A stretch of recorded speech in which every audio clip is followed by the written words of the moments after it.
Hi, I'm Chris. Thanks for joining me on my walk. So, a couple of topics have really been on my mind a lot lately. The first one, I think, is mental health. I would say that there is a pretty significant anxiety epidemic going on right now. I mean, you feel it, right? We have so many dopamine traps with technology, apps, and the internet that it really kind of wears us out. And our devices are always trying to suck our attention back into them. Platforms are always trying to get our eyeballs as much as possible. And frankly, it's a little exhausting. So it's important to, hopefully the wind noise isn't too bad, it's important to get out into nature and away from that. And I know it may seem a little silly that I'm a little bit berating the algorithm here and making video, but I want to find the other people out there that feel this way as well, that want to take their destiny into their own hands and not let their devices and the algorithms that feed them content determine the course of their lives. Because if you think about it, I mean, look around you right now. I know this works for me on my desk anyway, where if you kind of look at the stuff on your desk, look at the things in the room, at some point, I found a lot of that stuff on the internet. And that got me thinking, how many of my actions and choices are guided by the influence of the internet algorithms out there? It's pretty wild to think about. So lately I've really been digging into neuroscience and how our brains actually work and what the first principles are of our, like the way our brains process stimulus and motivation and anxiety, things like that. And it's been really instructive. I've learned a lot. If you want to learn more about neuroscience, I recommend you look no further than the Huberman Lab podcast.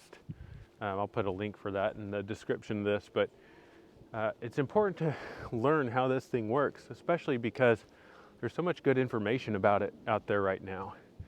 So I know this is kind of a controversial thing to say, I think, but I believe that most people can work on themselves and fix themselves and cure themselves of a lot of the anxiety that they have. I know I have been able to, thankfully. You can feel a lot better inside without going to see a professional or take medicine. Although I will say psychedelics definitely help. But anyway, the mental health issues that we have are, by a lot of metrics and a lot of smart people, worse than ever. So I think that there are only a few of us, this is the other of the two things on my mind, there are really only a few of us that wish to take matters into our own hand, right? There are only like a few of us that want to choose our own destiny and manually guide our course in life and not let the algorithms do it for us. So this kind of person, that's who I'm looking for. I'm hoping that you're one of these people that want to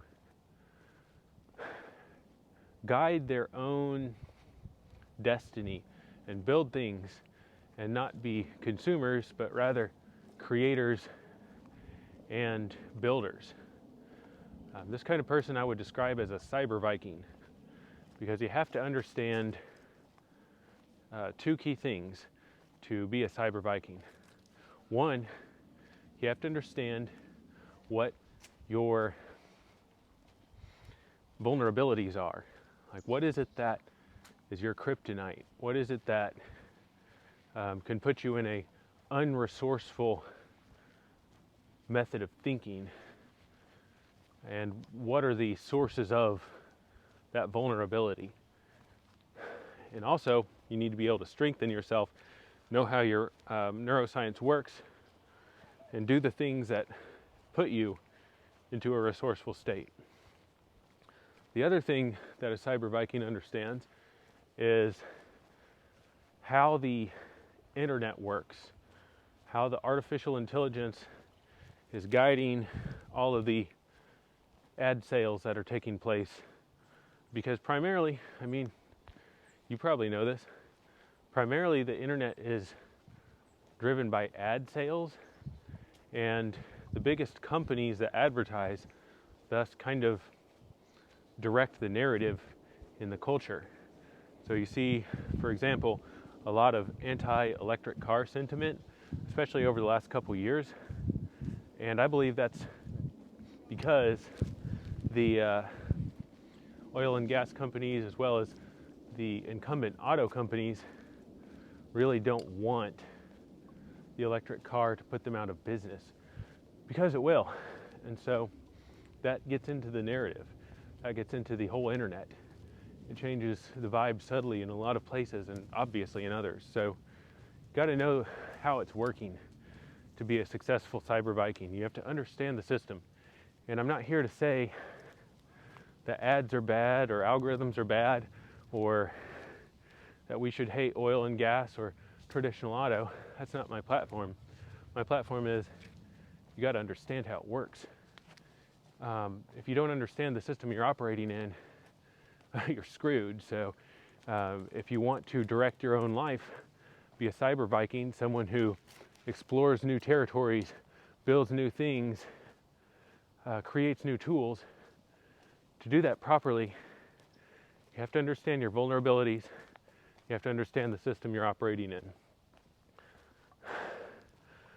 For me, as a Cyber Viking, my intention is to explore the frontiers of disruptive technology, kind of like the electric car that I mentioned, in artificial intelligence, new frontiers in mental health, new frontiers in human longevity, so how long we live, and bring them to you. And together, I think we can identify opportunities, create new tools, and guide our destiny, and help and encourage each other in that process. So if you're a Cyber Viking and you want to guide your own destiny, and you want to understand yourself and the system you're operating in, let's get together, follow this channel, connect with me on the other places. Let's get a dialogue going. I don't want this just be me talking to you. I want to know what you think as a Cyber Viking. So thanks for watching. Let's make 2030 awesome and not a cyber hellscape. I think just a few people with fire in their hearts and a pro-human set of beliefs can make a big difference. Let's do it. Love y'all.